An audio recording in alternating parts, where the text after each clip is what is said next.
Hey guys, Darth Sebious here for Allies Index, and today we're taking a look at the unboxing of the Warhammer Age of Sigmar box set, which I was very lucky enough to pick up on Sunday. So I have already opened it, but I've left it all as it was, and we'll get into it and have a little look at it. So, Warhammer Age of Sigmar. Chaos tyrants dominate the mortal realms. Sigmar's Stormcast Eternals will cast them down, or die in glory. The Citadel miniatures in this box set capture the struggle in magnificent detail. Alongside these two exceptional armies, there are a wealth of information available to help you build your own stunning collection. The miniatures in this box represent the first armies to clash in the Age of Sigmar, Lord Vandus and his Brotherhood of Stormcast Eternals, and the violent slaughterers of Korgos Kol's Goretide. Warhammer Age of Sigmar also includes a guide on how to play the game with the new collection, pitting the two forces against each other in a fun and exciting tabletop wargame that casts you as the commander of an epic conflict. So we see the front there with all the epic art of the Stormcast Eternals and the Goretide going at it. And we got some, as you can see there, some pictures of the models and bits and bobs and all the stuff that's in the box there. So let's get into it.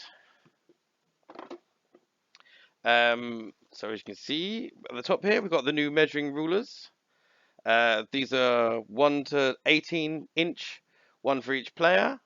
They will snap off and measure quite nicely. It's pretty cheap plastic, but it's decent, will do the job. And if you get really serious about it later, you can get the fancy rules and things. But very much decent enough, and far better than the old ridiculously wobbly red line of sight measurer things from previous editions of Warhammer things. So we've got a big bag of round bases. You got the regular size and the slightly larger for some of the larger dudes.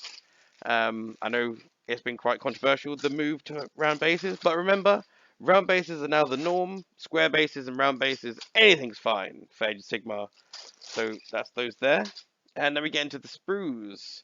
Now, people were thinking that they were going to be some rather simple snap fit, not the full-on modeling experience. But as you can see here, we have some full-on sprues. We've got we've got Retributor parts here.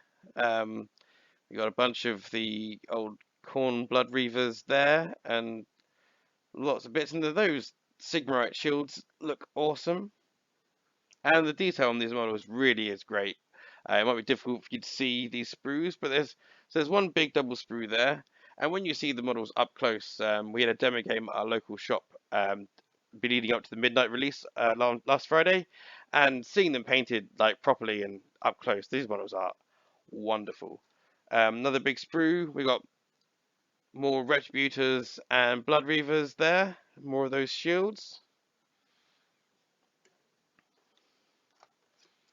Whoop, here we're getting serious. We've got the Supreme Khorne Lord and his Flesh Hound here. We've got parts for the Bloodsecrator and his epic Khornate Standard, which is just marvelous. And also parts for the Draconoth, the big griffin-y, dragon-y creature for the Stormcast Eternal General Valdus, whatever his name is, to be riding on. And that is a wonderful looking piece with all the might not be able to see, but there's scroll work and all sorts of detail on the carcass of the beast there. Well, there's more. So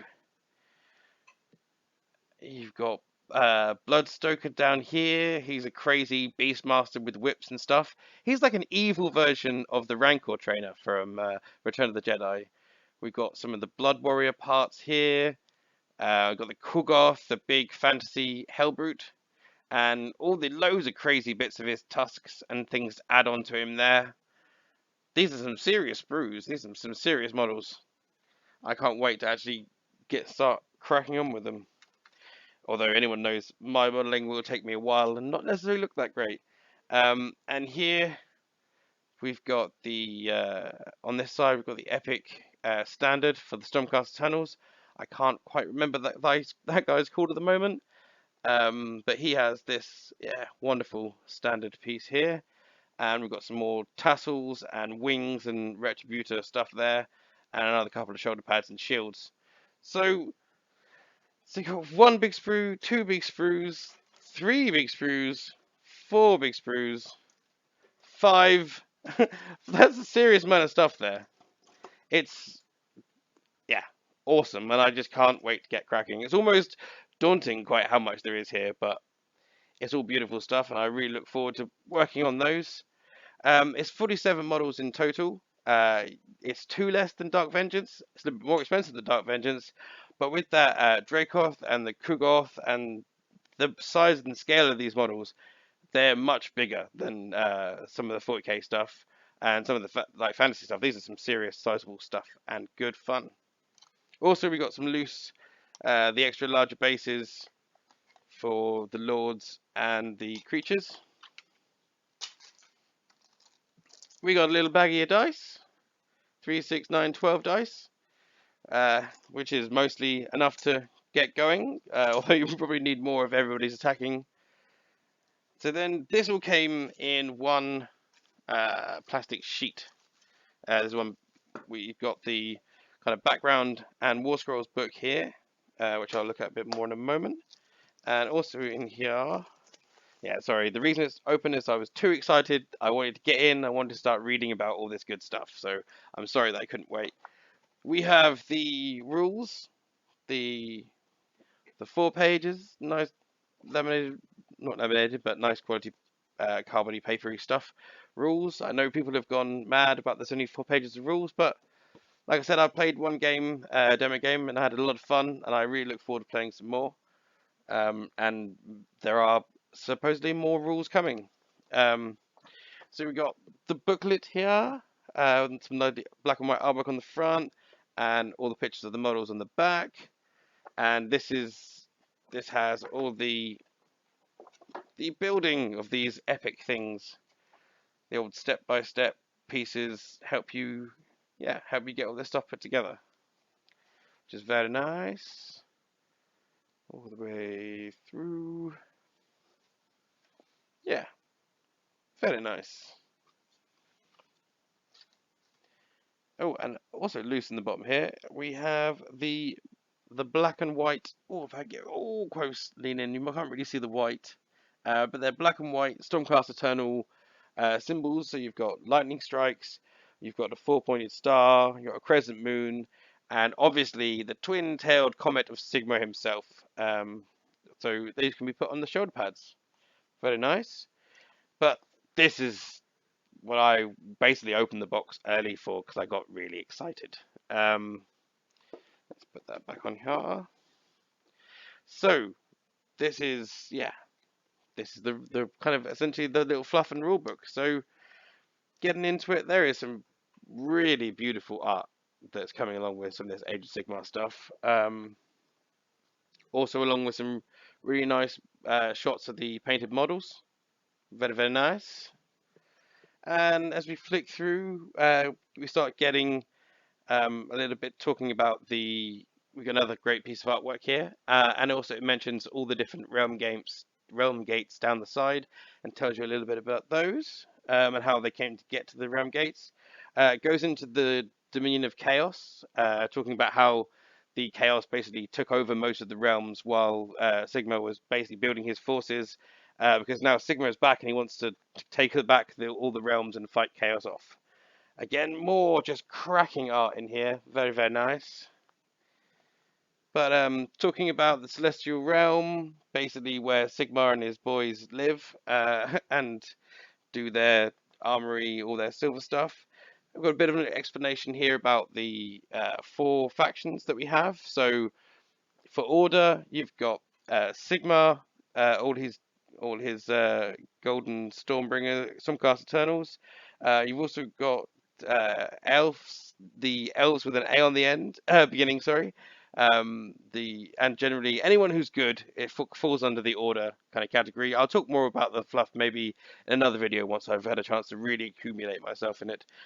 We have Chaos, which is Chaos, but that's all of Chaos back together as a happy family once again. So your Chaos Warriors, your Demons, and your Beastmen all happily doing their Chaos thing.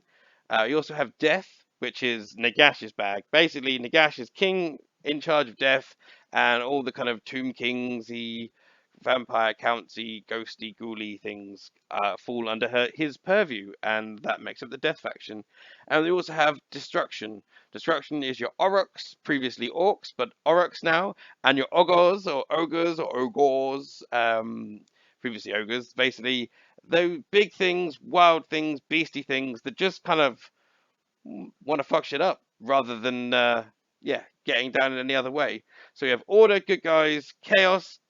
For me, the good guys because I'm a heretic, but essentially the purely evil bad guys. Death, which is death that wants to make everything dead and do lots of deathly stuff, and destruction, which is basically hedonistic beasts and creatures going wild. So that's the factions we've got in here.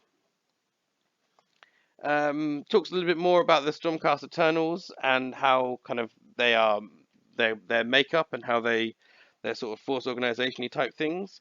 And then there's some really nice pictures of the models and some background specifically on the guys that you have in the book. It goes through all the little bit about all the different models for the Stormcast Eternals, and then we also have some lovely pages and going into the stuff on the Gortide, the Cornate Chaos Forces.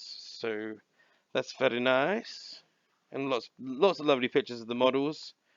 Then we get into talking about the painting and the different paint schemes. I'm definitely sold on the gold. I quite like the silver, but the kind of tealy green and crimsony, I'm not too sure about. But I have seen people doing some painting, and they do look good. Maybe it's just on paper that they don't necessarily appeal to me. And then there's sort of stages of painting on the side here. And again, we've got different colors for Cornate factions and painting up the models. More things about the Reavers. And then we've got some stuff talking about basically how to forge your own legends, and we start getting into missions and scenarios. And this is something I definitely wanted to talk about because there's for this box set, we've got No Quarter here, which is 1, The Darkening Sky, which is 2, Indomitable, which is 3, The Storm Breaks, which is 4, Death Knell, which is 5. That's 5 different missions or scenarios to run with the models, and it basically goes from the smallest amount of models to the whole force of the models. Going back, let's see, where was the first one? Uh, so No Quarter. This is literally the Hammerus of Sigmar is 1 Lord Celestin on Dracoth. So that's the big guy on the Dracoth thing. This guy on the art box here, and this is against 1 Bloodstoker, which is the guy with the whips and the sticky pointy out thing, who's the basically a Rancor trainer, and a Kogath. So it's all the way up to the full box set itself, which I just think is nice and gives you a lot of different fun to do. More pictures of the models and some more talking about them for both sides. And then this is quite interesting and important. We see we've got a little photo gallery of various other factions, just showing some of the world that was factions. So there's a rather skeletal vampire counts force scene. We've got another big Stormcast Eternal force. We got some Nurgle guys showing some end times guys, but also some standard Chaos Warriors and things, and how they're going to be going up against the Stormcast Eternals. We've got some Skaven. We got some, is that some Cornate demons? Or oh, it's a mix. It's essentially some fantasy or Age of Sigmar demonkin because they are all buddies these days. So we've got Blood Crushers and Juggernauts. Very nice. And then Legends of War. We explained the War Scrolls, and we have then all the War Scrolls and all the information that you need to use these pieces, all the models. So the Prosecutors, the Retributors, Liberators, and then obviously through to Khorne, all the Khorne guys. To show, so there's, as I was trying to describe him, we've got Bloodstoker and the Kogoth there. You can see how he's an angry, malicious Rancor trainer, essentially. Yeah, Blood Warriors, Blood Reavers. And then we also have battalions. It talks about battalions. These are special ways of setting up your army that give you bonuses or special abilities for your force, which anyone who's played 40k will be familiar with, as in your formations and your detachments and things like that. So yeah, that's that book. It's a beautiful, wonderful thing, and I'm nearly finished kind of working my way through it. The fluff in there. So for the factions in the box set here, there's a decent amount of information. For the kind of overview of the world, it's kind of brief, but the big rulebook is coming, was already up for pre-order last Friday, available next week, and that will have some serious background and more scenarios and more things and in depth. And I can't wait to get my hands on that as well. But yeah, so we got this lovely background, war scrolls, and all that good stuff book. We got the rules, we got the rulers, we got some dice, we got a transfer, we got a bunch of bases, round, controversial. We've got the power to put this all together, and we have this mountain of sprues. This is an epic set, and I just can't wait to get going, and I can't wait to play some more Age of Sigmar. I know some people really don't like it, but I, for one, am excited and have seen some interesting battle reports around and how this can be balanced and have good fun. So that's what's in the box. I'm Darth Sebious for Allies Index. That's alliesindex.com, a place for all things geeky gaming. You can find us on Tumblr, we're on YouTube, we're on Facebook, we're on Twitter. All geeky gaming stuff from tabletop, video games, card games, board games, all that good stuff. And if you want to share stuff or want to get involved with us, do let us know, and we'll happily be a platform for other people as well. So yeah, once again, I'm Darth Sebious for Allies Index, and I'll catch you guys later. Taddy bye.